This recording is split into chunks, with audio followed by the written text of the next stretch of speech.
Okay, so I am Terry Camerzell, and I'm here on behalf of Creation Fellowship Santee. We're a group of friends who love to learn about our Creator God and believe that the Bible, when read properly, rules out the possibility of long ages. After 10 years of meeting in person at the Creation and Earth History Museum in Santee, California, we have been meeting online in this platform since for 4.5 years. And this year, God has been so faithful to us, and He even brought us our 100th unique CFS Virtually There speaker. You can find archives of our past presentations by going to tinyurl.com /CFS archives. That's C for creation, F for fellowship, S for Santee, and the word archives. Tonight we have with us Pastor Robert J. Morgan. Pastor Morgan is the associate pastor of World Outreach Church in Murfreesboro, Tennessee, and the leader of Robert J. Morgan Ministries, whose aim is to energize God's people with a greater understanding of and appreciation for the Bible and Christian heritage. He is also a best-selling Gold Illuminations and Gold Medallion winning writer with more than 35 books in print and approximately 5 million copies in circulation in multiple languages. So, Pastor Morgan was our speaker 2 times in the first year that we were online, and we're so happy to have him back with us tonight for a great Christmas celebration. With that, I'm going to turn it over to you. Thank you, Terry, and thank you, all of you. For many years, on Christmas Eve, I've been telling a story. I've been writing an original short story. These stories are fictional. And when I was a senior pastor, then I would tell these stories um, or read these stories to my church on Christmas Eve. And they became, very popular. People genuinely enjoyed listening to them. We had large crowds for our Christmas Eve services, and some of them were published in a book called 12 Stories of Christmas. The book now is out of print, but the audio version is still in print. So if you're traveling over the holidays, or you're going to be in your car very much and you want to listen to something, these are family-friendly Christmas stories, and they all tell a particular point about Christmas. Well, the one that I'm going to read to you tonight, this is a piece of fiction that I've written. It's the only fiction that I write, are these Christmas stories every year. But this is a story called Christmas in Maggie Valley. And it's based around the concept of Genesis 3:15. And I know that verse and that whole portion of scripture is very special to you all. And so I thought this would be a good, appropriate story to tell. Maggie Valley is a little village in western North Carolina that is one of the most beautiful places you'll ever visit. It's right in the Blue Ridge, right in the Appalachians. It was hit hard by Hurricane Helene, and they're still recovering from it. I wrote this story back in uh, 2015, long before the hurricane, of course, nearly 10 years ago. But I think you'll enjoy the story, and I think maybe you'll see the significance of it theologically. But it's sort of like C.S. Lewis. We write these stories for children, but sometimes as adults we see a deeper meaning. So this is a story, a short story called Christmas in Maggie Valley.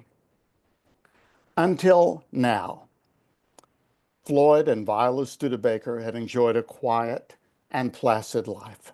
They were mild-mannered and affable, and had forged a career getting people to smile.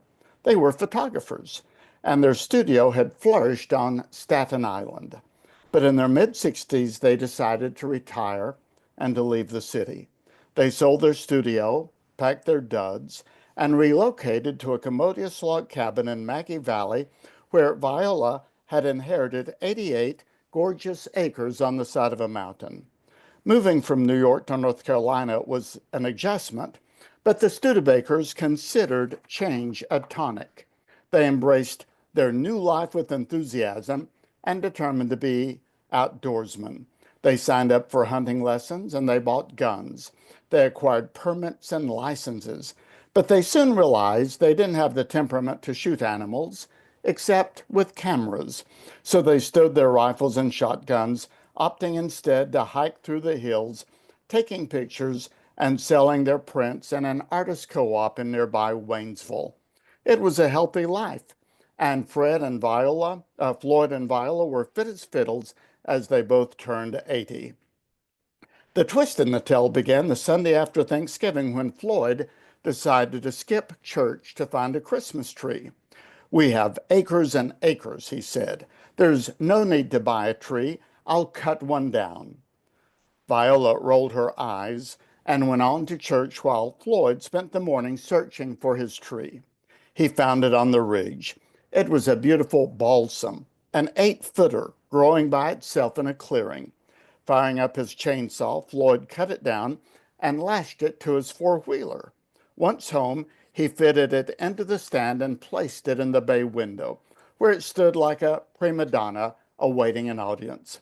Presently, Floyd heard the Jeep rumbling up the mountain, and he went out to meet Viola on the porch. "How was church this morning?" he asked.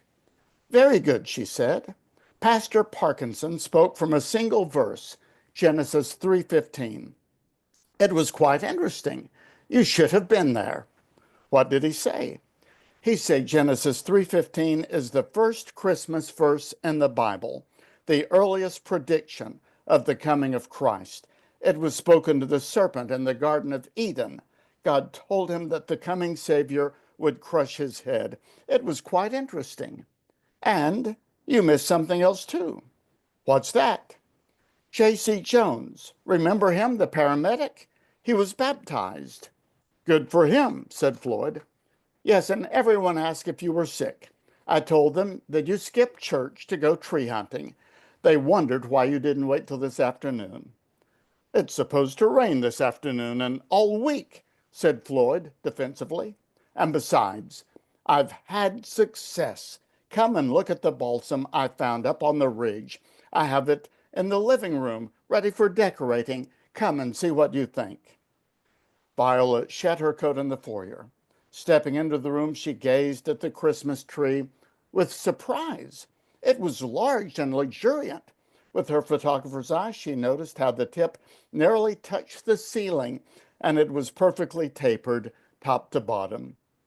There were no gaps or empty spots. It was a symmetry of branches, blue-green and close-knit, dense, thick, aromatic, perfectly centered in the bay window. "It's gorgeous," she said approvingly. "It's truly gorgeous. I can't believe you found a tree like this. Frankly, Floyd, I was a little worried. I thought you'd come back with something scraggly, but this is just about as perfect as—" Viola stopped mid-sentence. Something caught her eye. Movement in the top branches. Floyd saw it too. They watched in slack-jawed horror as a wave of motion oscillated top to bottom through the tree. The balsam trembled as if a breeze were blowing through it. Viola felt a flutter of fear. Floyd's mouth fell open. The couple stood paralyzed as a scaly, slimy face jutted in and out of the branches. A 5-foot black snake glided through the limbs like a demon. It dropped to the floor with a thud and slithered beneath the davenport. Viola tried to yell, but her lungs were frozen. Floyd let out an involuntary scream that sounded like the test of the emergency broadcast system. Then they just stood there, hearts racing, mesmerized, traumatized. Finding breath, Viola cried, "Floyd, there's a snake under the Chesterfield."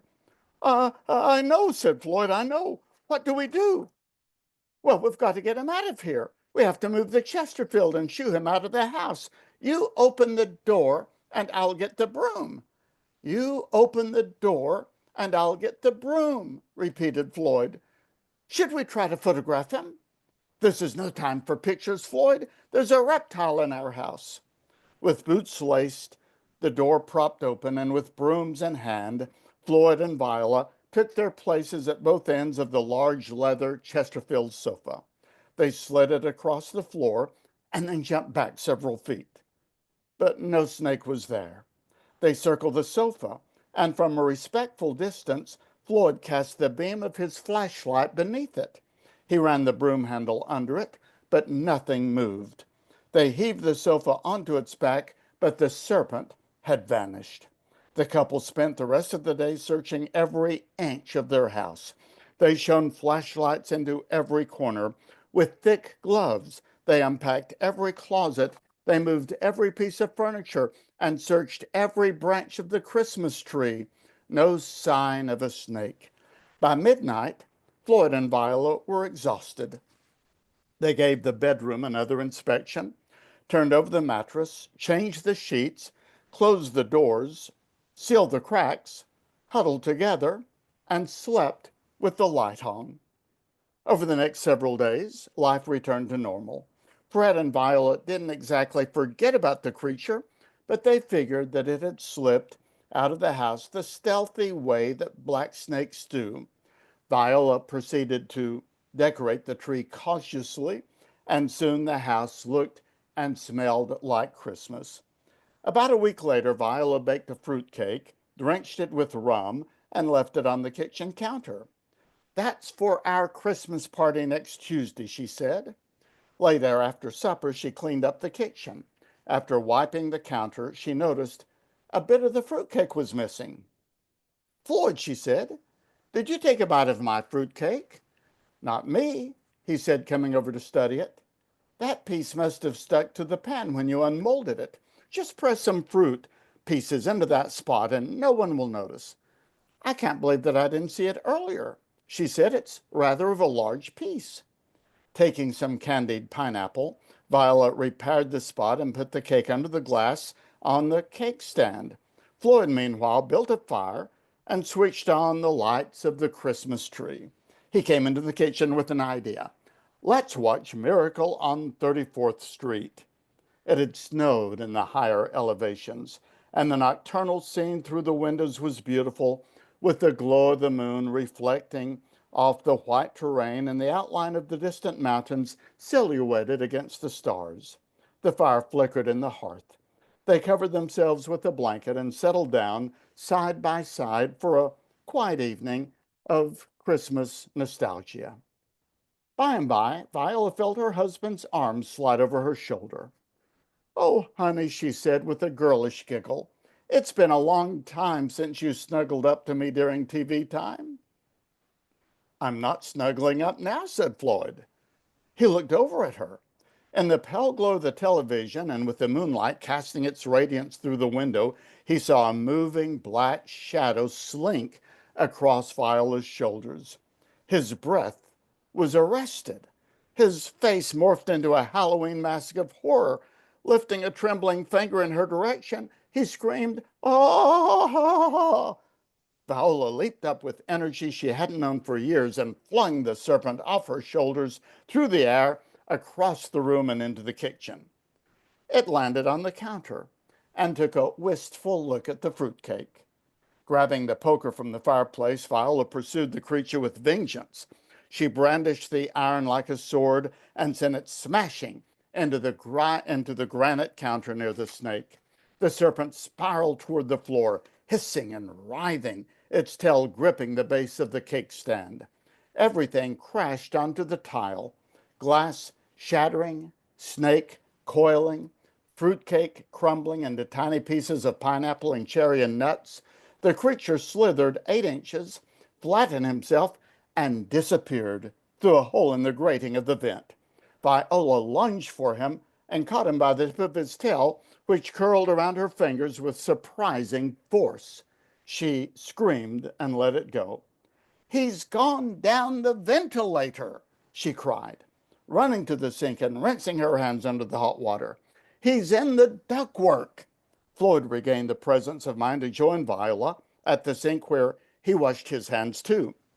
"What are we going to do?" Viola said, wiping and wringing her hands. "I don't know. I don't know," said Floyd. "You'll have to go into the crawl space to find him," she said. "Not me," said Floyd. "Well, we have to," said Viola. But her adrenaline drained away as quickly as it came, and she lost the courage of her convictions. They dried their hands and looked at each other and burst into laughter like people who were losing their minds. "Let's cover the ventilator," said Floyd at length, "and tomorrow we'll call the heating and air conditioning people." They went through the cabin, sliding pieces of furniture over every vent and closing the doors to every room. That evening, they gave the bedroom a going over, stripped the mattress, changed the sheets, sealed the door, and went to sleep with the lights on. The heating specialist came the next day, but a thorough inspection revealed no sign of a snake anywhere. It had either fled the house or it was a master of concealment. The Studebakers considered canceling their party, but after several snakeless days, they opted for normality. After all, the invitations had already gone out. Viola baked another fruit cake, prepared hors d'oeuvres, and set out the eggnog. People came. They admired the tree. They ate and laughed and told jokes and stories. They exchanged pleasantries and presents. All went well until 9 o'clock, when the conviviality was disturbed by screams from the bathroom, blood-curdling screams, like a woman in the grip of mayhem and murder. Everyone stood shell-shocked for a moment. Then they stampeded to the end of the house to find Wilma Witherspoon, the matron of Maggie Valley, in paralyzed fear. She was standing in the shower stall. Her limbs were shaking like old water pipes. Her silver hair spilled onto her face, and the pearls around her neck were vibrating like jumping jacks. Her face was fixed on the toilet. They managed with effort to lead Wilma from the bathroom to the Chesterfield sofa, where everyone crowded around her. She had not generated such an audience in years, not since her retirement speech as president of the Maggie Valley Citizens Club. At first, Wilma seemed unable to speak, but after a restorative sip of the spiked eggnog, she found a few words. "Oh, I was looking for the powder room," she said, squeezing her eyes in painful recollection. "I found it and went in and closed the door. I lifted the lid of," she paused delicately, "of the commode, and there he was, a huge snake like a python. He started uncoiling and coming out of the water straight at me." Wilma Witherspoon crumpled into convulsive tears, and when consolations proved ineffective, someone suggested she spend the night with her daughter in Waynesville. Her Cadillac was fetched, and J.C. Jones, the paramedic, was chosen to drive her down the mountain. Everyone watched in silence as the taillights disappeared into the darkness. The party broke up, and Viola and Floyd wondered if they should leave too. They thought of checking into the Maggie Motel, but the Studebakers were not accustomed to being driven from their home. They stood their ground and slept with the lights on. The next day, the Studebakers hired their church youth group, kids wanting adventure and needing Christmas money, to find the serpent. Clad in boots and gloves and goggles and armed with flashlights, the youngsters went up and down, inside and outside, through every corner, cupboard, and closet, crawling and cleaning and exploring and inspecting. They shook every curtain and emptied every cabinet. Next came an army of plumbers and electricians and contractors. The heating and air conditioning crew returned. Sheriff Tapper stopped by to offer advice, and Pastor Parkinson showed up to offer prayer. By general consensus, it was agreed the serpent had left the premises via the septic lines. A wave of relief spread through the hills, and life returned to normal. Until 2 o'clock on Christmas morning. Viola rose at that wee hour to fetch Floyd's gift and put it under the tree so that it would be there when he awoke. Another snowfall had swept through the high country, and the snow glistened in the moonlight. Viola retrieved the present and was carrying it toward the tree when she heard the ornaments rustling in the limbs. Lowering the box to the sofa, she switched on the lamp and peered at the tree. The branches moved again, and two evil eyes stared at her through the darkness. The creature was wrapped around Viola's favorite decoration, a blown glass ornament of the Christ child. The snake slithered around, tightening its grip. It flicked its tongue and hissed at her. A surge of fury shot through Viola like a blowtorch, overriding her fear and her judgment. She strode from the room like a general and marched down the hall to the office. Switching on the light, she spun the dial to the gun safe and keyed in the combination. She grabbed a 20 gauge Harrington and Richardson single shot shotgun. Remembered what she had learned in her gun classes. Viola pressed the apparatus on the barrel, opened the chamber, inserted a shell, and snapped the thing shut. She didn't pause to think whether this was the wisest thing to do. She didn't bother to consider the consequences. She had the resolve of a Marine on a mission. As she retraced her steps and spotted her antagonist still in the Christmas tree, still coiled around the nativity ornament. Their eyes met, and the snake faded into the tree. In one smooth motion, Viola pulled back the hammer, pressed the butt of the gun to her shoulder, aimed, and fired. The blast shook the house like an explosion. The Christmas tree went crashing through the bay window, glass shattering, branches and ornaments and garland flying through the air like shrapnel. The recoil sent Viola reeling backward into the wall, and she slumped to the floor, stunned. She shook her head, rubbed her eyes, and got one brief glimpse of a long black ribbon slithering out of the demolished window like an inmate escaping prison. Viola might have said a bad word had she not lost consciousness. When she came to, J.C. Jones was hovering over her. "I don't think I got him," were her first words. "Well, Viola, you got everything else," said J.C. "You took out the Christmas tree and the window and some of the railings on the front porch. You almost gave Floyd a heart attack. What in the world got into you?" "I was trying to kill the snake."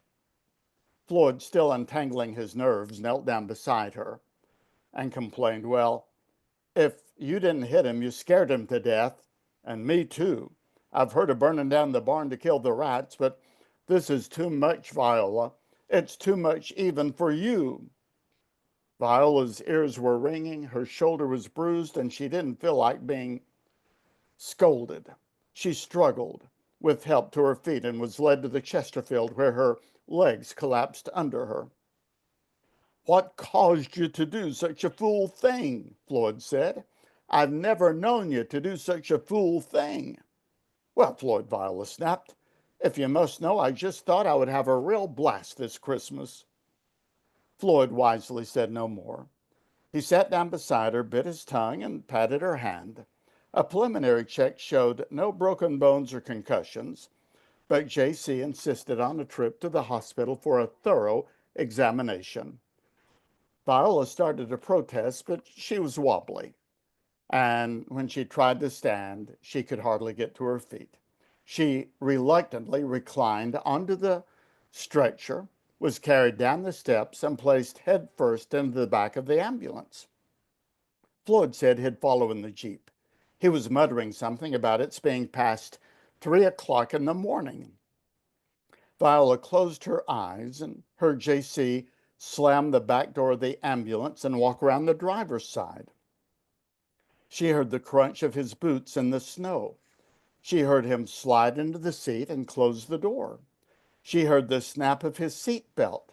She heard him turn the key and start the engine. She felt a gentle lurch as he shifted into reverse and softly pressed the accelerator. She felt him turn the steering wheel as the ambulance rolled backward to gain the clearance it needed to turn around. 1 foot, 2 feet, 3 feet. She felt a slight bump. The rear wheel of the vehicle rolled over something. She opened her eyes as J.C. shifted gears and pulled forward. She lifted her eyes onto her elbows and looked through the back window. The house receded from view. There, in the brilliance of the floodlights and of the moonlight crisp against the snow, she saw what had happened to the serpent's head beneath JC's snow-studded tires. It was the end, she knew, of the serpent's twisted tail. Viola looked at her watch. It was 3:15, Christmas morning. And that's the story of Christmas and Maggie Valley.